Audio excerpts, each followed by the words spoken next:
శ్రీ సాయిరామ్. అందరికీ నమస్కారం. శ్రీ పాంచజన్యంకి స్వాగతం. భగవద్గీత 6వ అధ్యాయంలో ఉన్న మనం ఆత్మ సంయమన యోగం. ఆత్మ సంయమనము అంటే మనో నిగ్రహము అనేటటువంటి విషయం తెలుసుకున్నాము. ఆ తర్వాత చాలా వరకు మనకి 10 శ్లోకాల వరకు పూర్తి చేసుకున్నాము. ఆ తర్వాత 11వ శ్లోకం నుంచి మనకు ధ్యాన యోగంలో కూర్చునేటటువంటి వ్యక్తి ఎవరైతే ఉంటారో ఆ వ్యక్తి కూర్చునేటటువంటి విధానం గురించి చెప్పబడింది. ఎక్కడ కూర్చోవాలి, ఏ విధంగా కూర్చోవాలి అనేటటువంటి విషయం చెప్పబడింది. 11వ శ్లోకం ఆత్మ సంయమన యోగంలో 11వ శ్లోకం. శుచౌ దేశే ప్రతిష్టాప్య స్థిరమాసనమాత్మనః నాత్యుచ్ఛ్రితం నాతి నీచం చైలాజిన కుశోత్తరం. ఇక్కడ పరమాత్ముడు ఈ కూర్చునేటటువంటి స్థలాన్ని, ఇప్పుడు ధ్యాన యోగంలో కూర్చునేటటువంటి వాడు, ఆ యోగి ఎవరైతే ఉంటారో ఆ యొక్క స్థలాన్ని ముందు శుభ్రం చేసుకోవాలి అని చెప్తున్నాడు. శుచౌ దేశే అంటున్నాడు. ఎక్కడ కూర్చోవాలనుకుంటున్నాడు అక్కడ స్థానం అనేటటువంటిది ముందు, అంటే పరిసరాలు పరిశుభ్రంగా ఉంచుకోవాలి. అతడు కూర్చునేటటువంటి స్థలాన్ని శుభ్రం చేసుకోవాలి. తర్వాత స్థిరమాసనమాత్మనః, స్థిరమైనటువంటి ఆసనాన్ని ఏర్పరచుకోవాలి.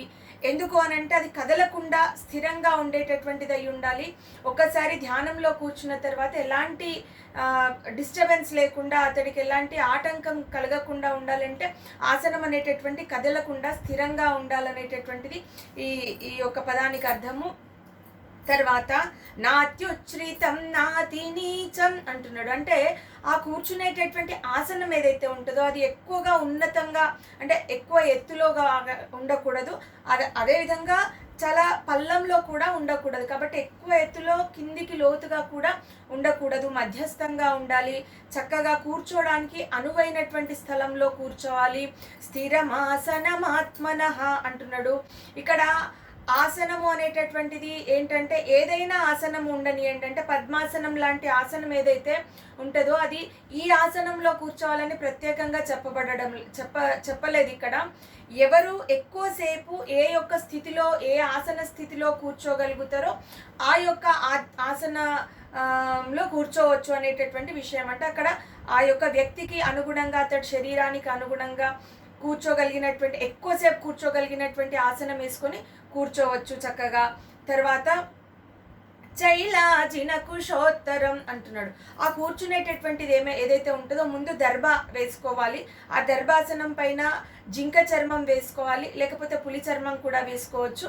ఈ చర్మం పైన వస్త్రం వేసుకొని ఆ విధంగా మెత్తటి ఆసనం పైన కూర్చోవాలి అని చెప్పడము జరిగింది ఇక్కడ. అంటే భగవద్గీత లోపల ప్రత్యేకత ఇదే. ప్రతి చిన్న విషయం దగ్గర నుంచి, అంటే ఒక ధ్యానంలో కూర్చునేటటువంటి వ్యక్తి కూర్చునేటటువంటి స్థలం దగ్గర నుంచి ప్రతి విషయం కూడా, పరమాత్మను చేరుకునేటటువంటి స్థితి వరకు కూడా ప్రతి విషయం పైన ప్రత్యేకమైనటువంటి శ్రద్ధను చూపించి పరమాత్ముడు చెప్పడం జరిగింది. ఇక్కడ అంటే ఫలానా ప్లేస్కి వెళ్ళి కూర్చోవాలంటే, ధ్యానంలో కూర్చోవాలంటే ఎక్కడో దూరంగా వెళ్ళి ఏదో ఎక్కడో కూర్చోవాలనేటటువంటి అవసరం లేదు. నువ్వు ఎక్కడుంటే అక్కడ కూర్చునేటటువంటి ప్లేస్, అంటే ఆ స్థలం అనేటటువంటిది ఈ విధంగా ఉండాలి, శుభ్రపరచుకోవాలని కూడా చెప్పడం జరిగింది. చాలామంది ఎట్లుంటుందంటే మాట్లాడేటటువంటి విధానం లోపల ఇక్కడ ఈ విషయం కూడా చెప్పడం జరిగింది. కూర్చునే స్థలం ఎట్లా ఉంటే ఏంటి, మనసు బాగుంటే చాలు, ఇలాంటి వాదనలు, పిచ్చి వాదనలు చాలా ఉంటాయి. కానీ అది సరి అయినటువంటిది కాదు. ఖచ్చితంగా పరిసరాలు అనేటటువంటిది ఒకవేళ మలినంతో ఉంటే ఆ బుద్ధి అనేటటువంటిది కూడా మలినం ఉంటుంది. కాబట్టి పరిసరాల ప్రభావం అనేటటువంటిది మనసు పైన ఉంటుంది. తర్వాత తన యొక్క కూర్చునేటటువంటి విధానం కావచ్చు, కదలికలు కావచ్చు, లేకపోతే కింద గరుకుగా ఉన్నటువంటి స్థలం అట్లాంటిది కూడా ఉండకుండా కరెక్ట్గా మెత్తటి ఆసనం వేసుకోమన్నట్టుగా చెప్పడం జరిగింది. తర్వాత ఉన్నతంగా దిగువగా అని చెప్పడంలో కూడా కింద వరకు కూర్చుంటే ఆ యొక్క క్రిమి కీటకాదుల వల్ల ఏదైనా ఆటంకం ఏర్పడవచ్చు. అంటే పూర్తిగా ధ్యానం నిమగ్నమై ఉన్నప్పుడు ఇలాంటి వాటి వల్ల ఎలాంటి ఆటంకం కలగకూడదు అనేటటువంటి ఉద్దేశంతో.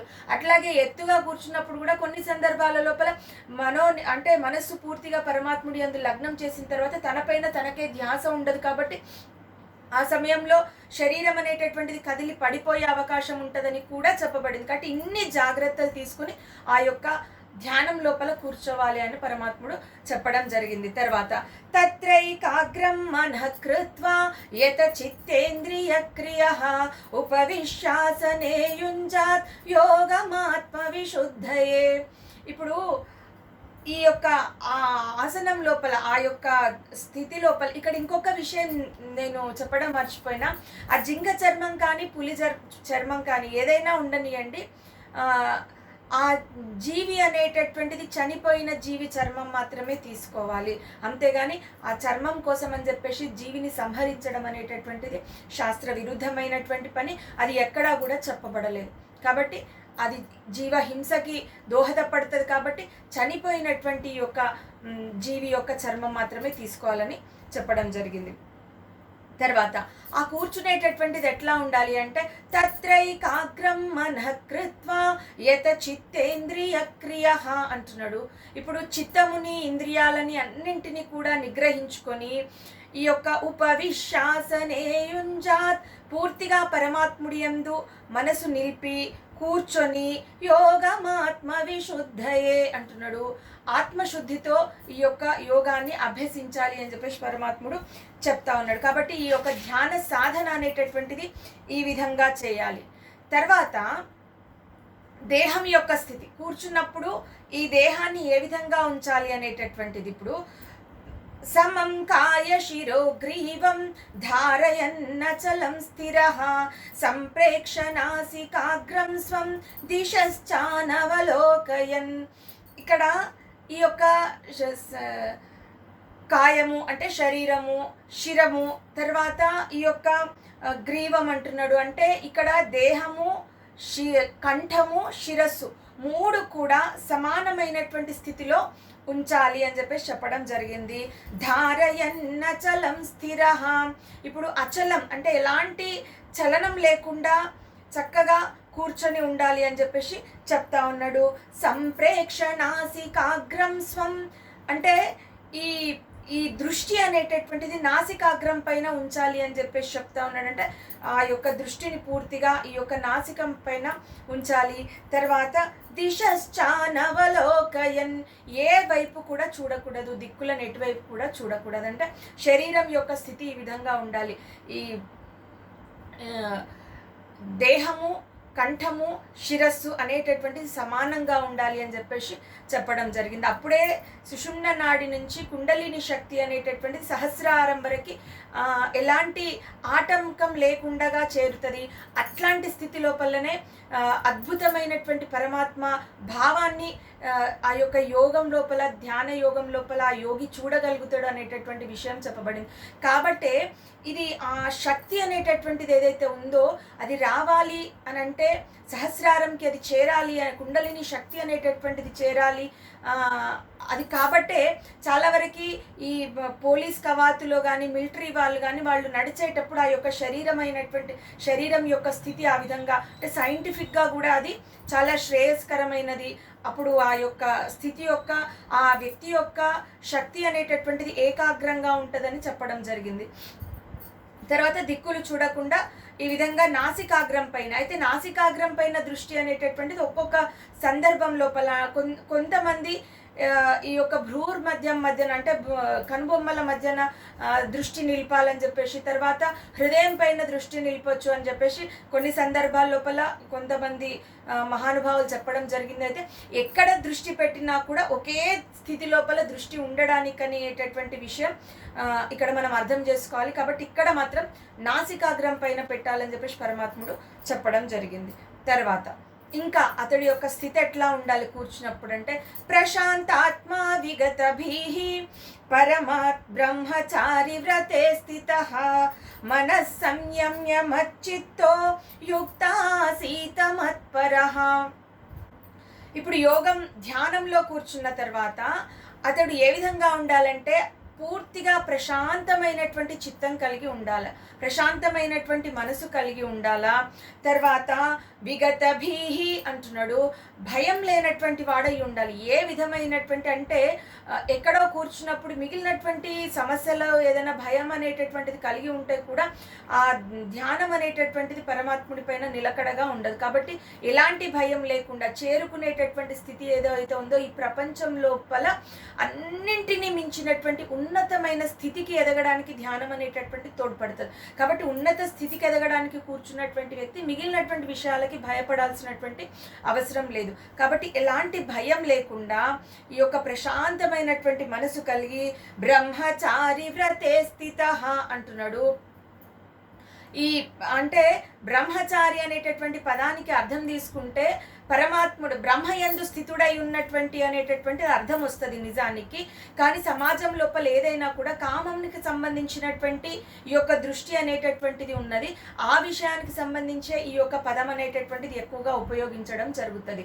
అయితే నిజానికి ఈ గృహస్థ ఆశ్రమానికి సంబంధించినటువంటి విషయాన్ని త్యజించి బ్రహ్మచారి అయి ఈ యొక్క ధ్యాన యోగంలో కూర్చోవాలి అని అయితే చెప్పడం జరిగింది. బ్రహ్మచర్యం అనేటటువంటిది కేవలం దేహానికి కాదు, మనోవాక్కులకు కూడా అనుసంధించాలి. ఖచ్చితంగా మనస్సు శుద్ధిగా ఉండాలి, వాక్కు శుద్ధిగా ఉండాలి, అన్ని నియమాలు దేహానికి సంబంధించినటువంటి అన్ని నియమాలను పాటించాలి అని చెప్పేసి చెప్పడం జరిగింది. నిజానికి ఈ యొక్క సృష్టి లోపల మహాత్ములైనటువంటి వాళ్ళు ఎంతోమంది, అట్లాగే ఆధ్యాత్మిక రంగంలో ఉర్రూతలూగించినటువంటి ప్రవక్తలు ఎంతోమంది కూడా కేవలం బ్రహ్మచర్యం వల్లనే వాళ్ళ యొక్క ఉన్నతమైనటువంటి స్థానానికి ఎదిగినట్టుగా, వాళ్ళు అనుకున్నది సాధించడానికి ఆ మార్గం అనువైనట్టుగా మనకి చరిత్ర చెప్పిన తర్వాత మన యొక్క పురాణాలు చెప్పిన, శాస్త్రం చెప్పిన ఇది కళ్ళతో మనం చూస్తూ ఉన్నాము. కాబట్టి అది చెప్పబడింది. ఎందుకు అంటే వాళ్ళ లోపల అనేకమైనటువంటి ఒక పాజిటివ్ ఎనర్జీ అనేటటువంటిది వాళ్ళకి వస్తుంది. ఆ శక్తి ద్వారా వాళ్ళు అనేకమైనటువంటి సాధనలు చేయగలుగుతారు. లేదు అని అంటే మామూలుగా గృహస్థులకి వ్యతిరేకమని కాదు, కానీ గృహస్థాశ్రమంలో ఉన్నటువంటి వాళ్ళు ఖచ్చితంగా కొన్ని సంకల్పాలు అనేటటువంటి స్థిరంగా ఉంచుకోలేనటువంటి స్థితి ఉంటుంది అని చెప్పేసి చెప్పొచ్చు. కాబట్టి ఇవాళ మన సమాజంలో చూస్తే మన భారతదేశము ఒక ప్రపంచ దేశాల్లో కీర్తి పొందడానికి ఎవరైతే కారణమై ఉన్నాడో నరేంద్ర మోడీ గారిని చూస్తే కూడా మనం కళ్ళారా చూస్తూ ఉన్నటువంటి సందర్భం. కాబట్టి నిజంగా ఏ రోజు మనసులో ఎలాంటి కల్మషం లేకుండా, ముఖ్యంగా ఆ యొక్క వెలుగు అనేటటువంటి తేజస్సు అనేటటువంటిది ముఖంలో కనిపిస్తూ ఉంటుంది. కాబట్టి వాళ్ళ లోపల ఏ రోజు చికాకు అనేటటువంటిది కాదు, చింత అనేటటువంటిది కాదు కనిపించకుండా ప్రశాంతమైనటువంటి మనస్సుతో, ఎప్పుడు చిరునవ్వుతో, ఏ సమస్య ముందుకు వచ్చినా కూడా దాన్ని ప్రశాంతంగా దాన్ని సాధించేటటువంటి దిశగా ఆలోచిస్తున్నటువంటి మోడీ లాంటి వాళ్ళని చూస్తే మనకు అర్థమవుతుంది. కాబట్టి మహాత్ములు ఎప్పుడు కూడా బ్రహ్మచర్యంలోనే ఉన్నతమైనటువంటి స్థితికి ఎదగగలిగినటువంటి విషయం మనం ఇవాళ గమనిస్తూనే ఉన్నాం. తర్వాత మనస్సంయమ్య మచ్చిత్తో అంటున్నాడు. మనసుని నియంత్రించుకొని, మచ్చిత్తో అంటే నా పైననే వాళ్ళ యొక్క మనసుని పూర్తిగా నియంత్రించి పరమాత్ముడి అందే స్థితుడయ్యి యుక్తాసీతమత్పరః చక్కగా కూర్చొని నా ఎందే మనసుని నిలిపాలి అని చెప్పేసి చెప్తా ఉన్నాడు. కాబట్టి ఇన్ని రిస్ట్రిక్షన్స్ అంటే ఇన్ని నియమాలు చెప్తున్నాడు. ప్రశాంతమైనటువంటి మనసు కలిగి ఉండాలి, తర్వాత భయం లేనటువంటి వాడి ఉండాలి, బ్రహ్మచర్యం పాటిస్తుండాలి, తర్వాత మనసుని నియంత్రించుకోవాలి, పరమాత్ముడి అందే స్థితుడై ధ్యాన యోగం లోపల కూర్చోవాలి అనేటటువంటి విషయం చెప్పబడింది. తర్వాత యుంజన్నేవం సదాత్మానం యోగి నియతమానసః శాంతిం నిర్వాణ పరమాం మత్సంస్థామధిగచ్చతి. ఇప్పుడు యోగి నియతమానసః అన్నాడు. ఫస్ట్ మనసుని నియంత్రించుకున్నటువంటి వాడు ఎప్పుడు కూడా సతతము పరమాత్మయందే స్థితుడై ఉన్నటువంటి వాడు, ఎప్పుడు కూడా నిరంతరము కూడా. తర్వాత శాంతి నిర్వాణ పరమాం అంటున్నాడు. పూర్తిగా శాంతిని పొందినటువంటి వాడు మత్సంస్థామధిగచ్చతి. అలాంటి యోగి నా అందు బ్రహ్మ స్థితుడై ఉంటున్నాడు అని చెప్పేసి చెప్తా ఉన్నాడు. అలాంటి వాడే ఇప్పటివరకు ఏ నియమాలు అయితే చెప్పబడి ఉన్నాయో అన్ని పాటిస్తూ ధ్యాన యోగంలో కూర్చున్నటువంటి వాడు పరమాత్మ యందు స్థితుడై ఉంటాడు, పరమాత్ముని పొందుతాడు అని చెప్పేసి చెప్పొచ్చు. కాబట్టి ఆ యొక్క శాంతిని పొంది పరమాత్మ లోపల స్థితుడైతాడు అని చెప్పేసి చెప్పడం జరిగింది. ఖచ్చితంగా శాంతి పొందిన తర్వాతే పరమాత్ముడి లోపల ధ్యానం పెట్టగలుగుతాడు. కాబట్టి అదే చెప్తా ఉన్నాడు, శాంతి నిర్వాణ పరమాం అంటున్నాడు. కాబట్టి పరమ పవిత్రమైనటువంటి యొక్క పరమాత్ముడి లోపల శాంతియుతంగా అతన్ని చేరుకుంటాడు అని చెప్పేసి చెప్తా ఉన్నాడు. తర్వాత ఇక్కడ ఈ భోజనంకి సంబంధించినటువంటి ఈ యొక్క ధ్యాన యోగంలో ఉన్నటువంటి యోగి ఎవరైతే ఉంటాడో అతడికి సంబంధించినటువంటి ఆహార నియమాలను గురించి చెప్పడం జరిగింది. నాత్యశ్నతస్తు యోగోస్తి నచైకాంతమనశ్నతః నాచాతి స్వప్నశీలస్య జాగ్రతో నైవ చార్జున. ఇప్పుడు ఆహార నియమాలు ఎట్లుండాలి అంటే నాత్యశ్నతస్తు అంటున్నాడు, అతిగా భోజనం చేయకూడదు. తర్వాత నచైకాంతమనశ్నతః, మితాహారం కూడా అంటే మొత్తం భోజనం అనేటటువంటిది మానేయడము, చాలా తక్కువ తీసుకోవడం అనేటటువంటిది కూడా సరి అయినటువంటిది కాదు. కాబట్టి అధికమైనటువంటి భోజనం తినకూడదు, తర్వాత చాలా తక్కువ భోజనం కూడా చేయకూడదు, లేకపోతే ఉపవాసాదులు మొదలైనటువంటి అసలు అవలంబించొద్దు. నా చాతి స్వప్నశీలస్య అంటున్నాడు, అంటే పూర్తిగా ఎప్పుడు కూడా బద్ధకస్తుడై నిద్రపోతూ ఉండకూడదు. జాగ్రత్తో నైవ చార్జున, అట్లా అని చెప్పేసి అసలు నిద్రపోకుండా పూర్తిగా జాగరణ స్థితిలో కూడా ఉండకూడదు. కాబట్టి అతి తక్కువ, ఎక్కువ భోజనము కరెక్ట్ కాదు, అసలు భోజనం చేయకపోవడము కరెక్ట్ కాదు, ఎక్కువ నిద్రించడం కరెక్ట్ కాదు, తర్వాత ఎక్కువగా మేల్కొని ఉండడం కూడా కరెక్ట్ కాదు. ధ్యాన యోగి అయినటువంటి వాడు మనసుని పరమాత్మ యందు నిల్పాలంటే ఎలాంటి ఆహారం తీసుకోవాలనేటటువంటి ఈ రెండు సరికాదని చెప్తూ ఎలాంటి విషయాన్ని తీసుకోవాలి అంటే యుక్తాహార విహారస్య యుక్త చేష్టస్య కర్మసు యుక్త స్వప్నావబోధస్య యోగో భవతి దుఃఖః. ఇక్కడ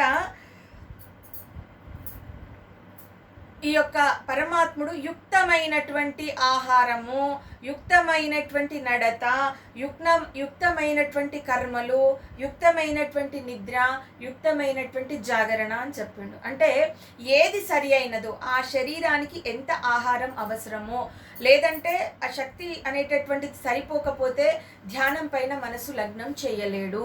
ఒకవేళ తక్కువ ఆహారం తీసుకుంటే ఆ పరిస్థితి ఉంటుంది, ఎక్కువ ఆహారం తీసుకుంటే మందంగా ఉండి నిద్ర వచ్చేటటువంటి అవకాశం ఉంటుంది. కాబట్టి సోమరితనం వల్ల మనసును పరమాత్ముడి పైన లగ్నం చేయలేడు. కాబట్టి ఎంత శరీరానికి అవసరం, ఎంత తింటే ఆ వ్యక్తి చురుగ్గా ఉండగలుగుతాడు, ఆ విధంగా మిత ఆహారము అనొచ్చు, సరి అయినటువంటి ఆహారము అనొచ్చు, యుక్తమైనటువంటి ఆహారం అనొచ్చు. తర్వాత యుక్త నడత అంటున్నాడు. తర్వాత యుక్త చేష్టస్య కర్మసు, ఆ చేసినటువంటి కర్మలు కూడా ఇక్కడ భోజనం నిద్ర ఇంతకుముందు చెప్తూ భోజనం నిద్రతో పాటు ఇంకా కొన్ని విషయాలు చేర్చడం జరిగింది. యుక్తమైనటువంటి కర్మలు ఆచరించాలని చెప్తా ఉన్నాడు. తర్వాత నిద్రకు సరిపడే నిద్ర కూడా సరి అయినటువంటి నిద్రనే ఉండాలి, మేల్కోవడం కూడా సరి అయినటువంటి అంటే జాగరణ అనేటటువంటిది ఉండాలి అని చెప్పేసి పరమాత్ముడు చెప్తా ఉన్నాడు. ఇక్కడ మొదటి స్థితి లోపల ఎక్కువ ఆహారం తినడం వల్ల నిద్ర వస్తుందని చెప్తూ ఉన్నప్పుడు ఈ యొక్క ధ్యానంలో కూర్చునేటప్పుడు ఇక్కడ ఇంకొక విషయం కూడా చెప్పబడింది. ఏంటంటే పూర్తిగా కళ్ళు మూసుకుని ధ్యానంలో కూర్చుంటే ఒక్కొక్కసారి నిద్రలోకి జారుకునేటటువంటి అవకాశం ఉంటుంది. అంటే తొలి దశ లోపల ధ్యాన యోగానికి సంబంధించినటువంటి యొక్క విషయం లోపల తొలి దశ లోపల పూర్తిగా కళ్ళు మూసుకుంటే నిద్ర వస్తుంది. అట్లాగే పూర్తిగా కళ్ళు తెరిచి ఉంటే ఈ యొక్క బాహ్య ప్రపంచం పైన దృష్టి మరలేటటువంటి అవకాశం ఉంటుంది. కాబట్టి నిమిలిత అంటే సగం కళ్ళు మూసి తెరిచినట్టుగా అర్ధ విషయంగా, అంటే సగం కళ్ళు తెరిచి సగం కళ్ళు అర్ధ నిమీలిత అంటారు, ఆ విధంగా తెరిచి ఉంచమని చెప్పడం అనేటటువంటిది జరిగింది. కాబట్టి ఈ విధంగా ఉన్నటువంటి వాడు పూర్తిగా యోగో భవతి దుఃఖః అంటున్నాడు. దుఃఖ నాశనం అయినటువంటి ధ్యాన యోగము అతడికి సిద్ధిస్తుంది. ఈ విధమైనటువంటి అలవాట్లన్నీ కూడా ఉంటాయి. కాబట్టి ఇక్కడ ప్రత్యేకంగా భోజనానికి సంబంధించినటువంటి విషయంలో 2 శ్లోకాల్లో కూడా మెన్షన్ చేయడం జరిగింది. 2 శ్లోకాల్లో కూడా నిద్రకు సంబంధించినటువంటి విషయం చెప్పడం జరిగింది. కాబట్టి మానవ దేహం ధరించినప్పుడు ఎక్కువగా సమయము నిద్రయందు ఆహారం విషయం లోపల అంటే భోజన ప్రియులు, తర్వాత నిద్ర ప్రియులు ఉండేసి సగం జీవితం వాటికి సరిపోతుంది. నిజంగా పరమాత్ముని చేరుకోవడానికి అనువైనటువంటి శరీరం మానవ దేహం అని చెప్పబడింది. ఈ జన్మలో కూడా వాటిపైన రెండుపైన దృష్టి ఉంటే పరమాత్ముని చేరుకోవడం కష్టం. కాబట్టి ఆ యొక్క స్థితిని దాటాలి అని చెప్పేసి చెప్తా ఉన్నాడు ఇక్కడ ఈ విషయం చెప్తూ. దీనికి సంబంధించినటువంటి నేను పుట్టినది మొదలు ఆహార నిద్రలను జనకాలము పూజ ఎప్పుడు సేయుదు నీ పద ధ్యానంబు నారాయణ. నిజంగా మనిషి అయినటువంటి వాడికి ఈ యొక్క తపన ఉండాలి. పుట్టిన దగ్గర నుంచి నిద్రకి తినడానికే సరిపోతుంది, ఎప్పుడు నేను సేవ చేయాలి పరమాత్మ అని చెప్పేసి ఆ యొక్క తత్వాన్ని చెప్పినటువంటి మహానుభావులు ఎంతో మంది ఉన్నారు. కాబట్టి ఆ స్థితులు దాటగలగాలి. అంటే మితాహారం మంచిది, మితమైనటువంటి నిద్ర మంచిది. తర్వాత ఇక్కడ యోగయుక్తుడైనటువంటి వాడి యొక్క స్థితి చెప్పబడుతుంది. యదా వినియతం చిత్తం ఆత్మనేవావతిష్ఠతే నిస్పృహ సర్వకామేభ్యో యుక్త ఇత్యుచ్యతే తదా. ఇక్కడ ఈ యొక్క మనసుని నియంత్రించినటువంటి వాడు యదా వినియతం చిత్తం అంటున్నాడు. అంటే ఎవరైతే మనసుని పూర్తిగా నియంత్రించి ఆత్మనేవావతిష్ఠతే పరమాత్ముడి యందు స్థితుడై ఉంటాడో నిస్పృహ సర్వ కామేభ్యో అప్పుడు అతడి లోపల అతడు సర్వ కామముల నుంచి కూడా స్పృహారహితుడైపోతాడు, లేకపోతే వాటిపైన ఆసక్తి లేనటువంటి వాడైపోతాడు అని చెప్పేసి అర్థం.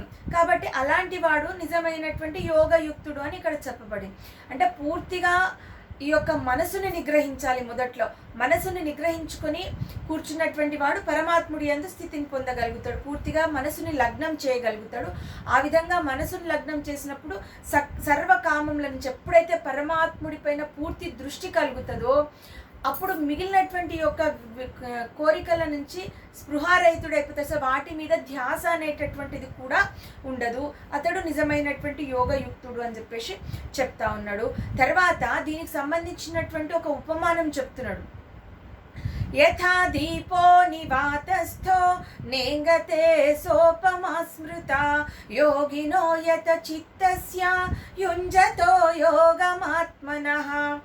ఇక్కడ ఎక్కువగా గాలి వీచినటువంటి స్థలం లోపల అంటే సమమైనటువంటి వాతావరణం ఉన్నటువంటి ప్లేస్ లోపల ఒక దీపం ఏ విధంగా అంటే గాలి ఎక్కువగా లేని ప్లేస్ లోపల దీపం ఏ విధంగా చక్కగా వెలుగుతూ ఉంటుందో, దాని కదలిక లేకుండా లేకపోతే ఊగిసలాట లేకుండా దీపం ఎంత చక్కగా వెలుగుతుందో అదేవిధంగా యోగినో యత చిత్తస్య యుంజతో యోగమాత్మనః అంటున్నాడు.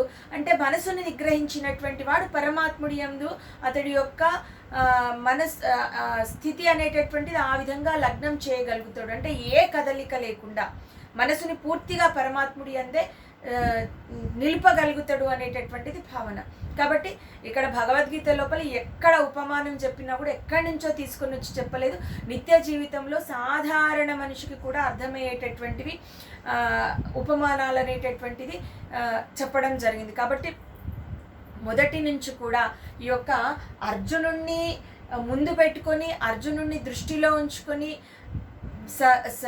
ఈ యొక్క సమస్త సృష్టి విశ్వానికి బోధించినటువంటి గీత ఇది.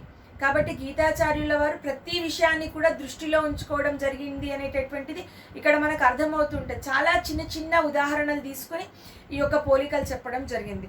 తర్వాత మిగిలినటువంటి ఇక్కడి నుంచి శ్లోకాలు 20వ శ్లోకం నుంచి కూడా మనకి ధ్యాన యోగం యొక్క మహిమ అనేటటువంటిది చెప్పడం జరిగింది. యత్రో పరమతే చిత్తం నిరుద్ధం యోగ సేవయా యత్ర చైవాత్మనాత్మానం పశ్యన్నాత్మని తుష్యతి. ఇప్పుడు ఈ యొక్క యోగ సేవయ అంటే ఈ యొక్క ధ్యాన యోగము ద్వారా అని అర్థం. ధ్యాన యోగము ద్వారా నిరుద్ధం అంటున్నాడు, అంటే నిగ్రహించబడిన.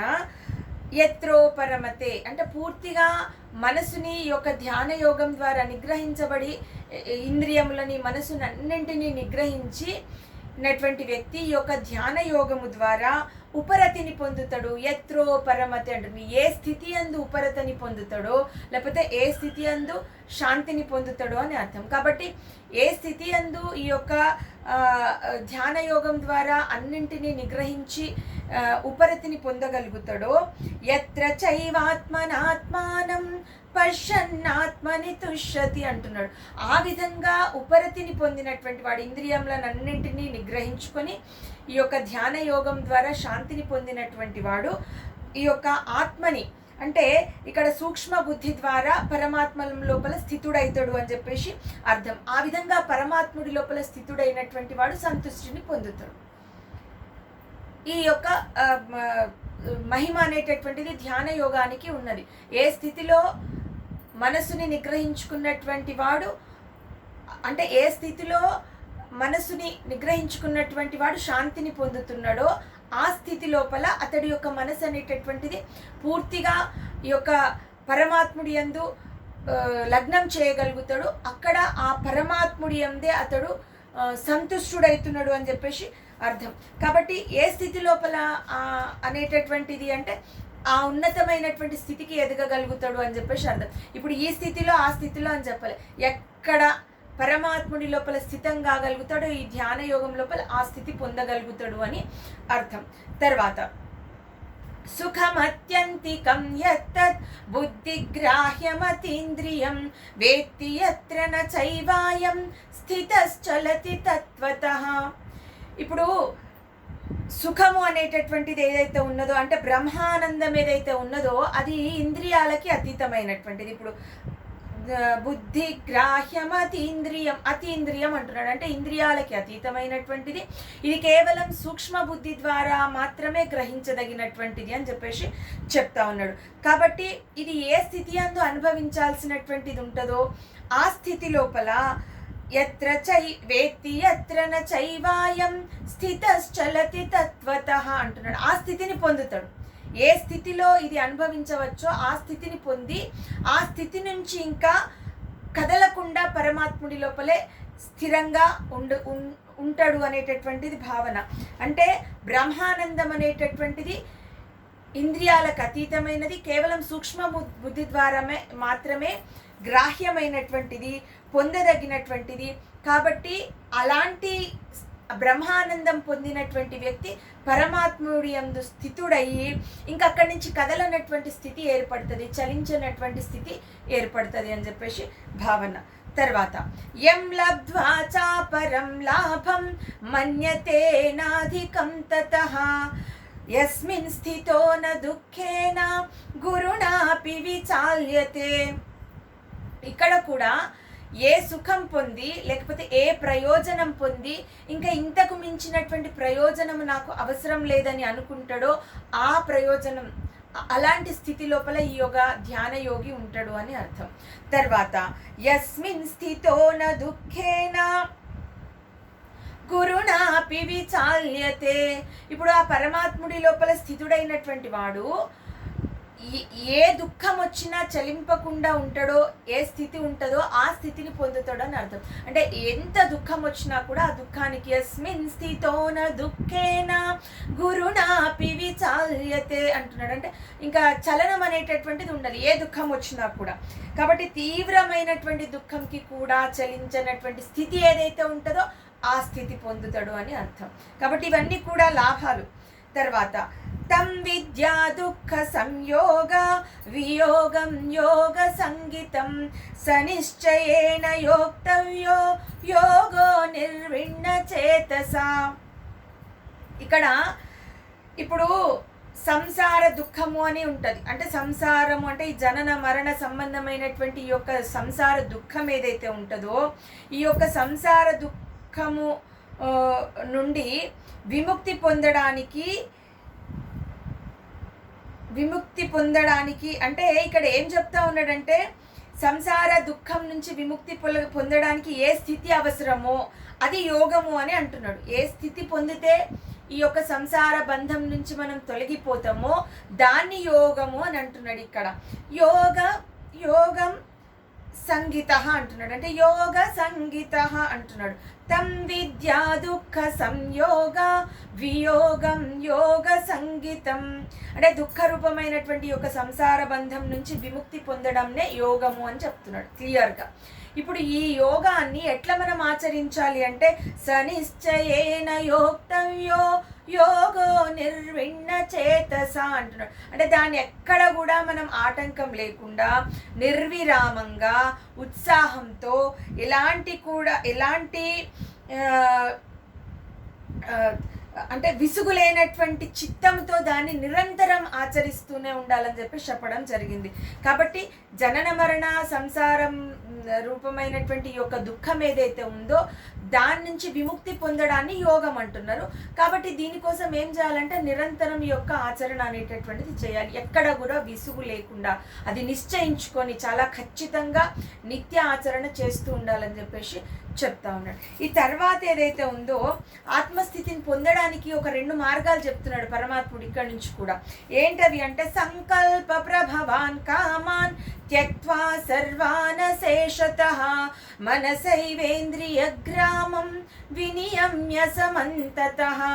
ఇప్పుడు సంకల్ప ప్రభవాన్ కామాన్ అంటున్నాడు, అంటే బాహ్యమైనటువంటి సంకల్పంలో నుంచి ఏవైతే కోరికలు, అంటే సంకల్పంలో నుంచి ఉత్పత్తి అయ్యేటటువంటి పుట్టేటటువంటి కోరికలు ఏవైతే ఉంటాయో వాటిని త్యక్త్వా వదిలేయి, త్యక్త్వా సర్వానశేషతః శేషం లేకుండా సర్వమైనటువంటి కోరికలను త్యజించేసి మనసైవేంద్రియ గ్రామం అంటున్నాడు. ఇప్పుడు మనసుని ఇంద్రియాల గ్రామం అంటే సముదాయము లేకపోతే గుంపు అనుకోవచ్చు. కాబట్టి ఇంద్రియాలు మనసు ఈ యొక్క సముదాయాన్నంతా కూడా వినియమ్య సమంతతః వాటిని పూర్తిగా నియంత్రించాలి అని చెప్పేసి పరమాత్ముడు చెప్తా ఉన్నాడు ఇక్కడ. అది కూడా ఎట్లా ఎత్తున్నాడు అంటే సమంతత అంటున్నాడు, అంటే అన్ని వైపుల నుంచి కూడా ఏ కోశాన కూడా ఎక్కడ కూడా పూర్తిగా సర్వమైనటువంటి అంటున్నాడు. సర్వాన్ అశేషత ఏ మాత్రం మిగలకుండా క్లీన్ స్వీప్ అని చెప్పవచ్చు. కాబట్టి ఎలాంటి ఈ యొక్క త్యక్త్వ వదిలేసేటప్పుడు అన్నింటినీ వదిలేయాలి.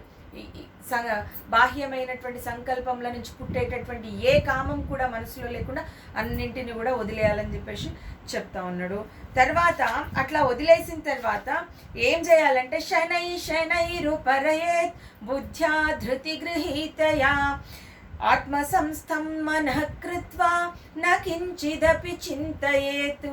అది మెల్లమెల్లగా క్రమక్రమంగా అని అర్థం అనమాట. శనైరుపరయేత్ ఉపరతి పొందాలి, మెల్లమెల్లగా క్రమక్రమంగా ఉపరతి పొందాలి, శాంతి పొందాలి. బుద్ధ్యా ధృతి గృహీతయా అంటున్నాడు, ఈ యొక్క సూక్ష్మ బుద్ధి ద్వారా. తర్వాత ధారణ, ఈ యొక్క ఈ గృహీతయ అనే అర్థం ఏంటంటే ధృతి అంటున్నాడు. కాబట్టి ధైర్యం ద్వారా, ధైర్యము తర్వాత సూక్ష్మ బుద్ధి ద్వారా అని చెప్పేసి అర్థం. తర్వాత ఆత్మ సంస్థం మనః కృత్వా అంటున్నాడు. కాబట్టి ఈ యొక్క పరమాత్మ యందే మనసుని పూర్తిగా నిలిపి స్థిరమనర్చి నా కించిదపి చింతయేత్. ఇప్పుడు ఇంకే చింత లేకుండా, చింత అంటే పరమాత్ముడు కాకుండా ఇంకే రకమైనటువంటి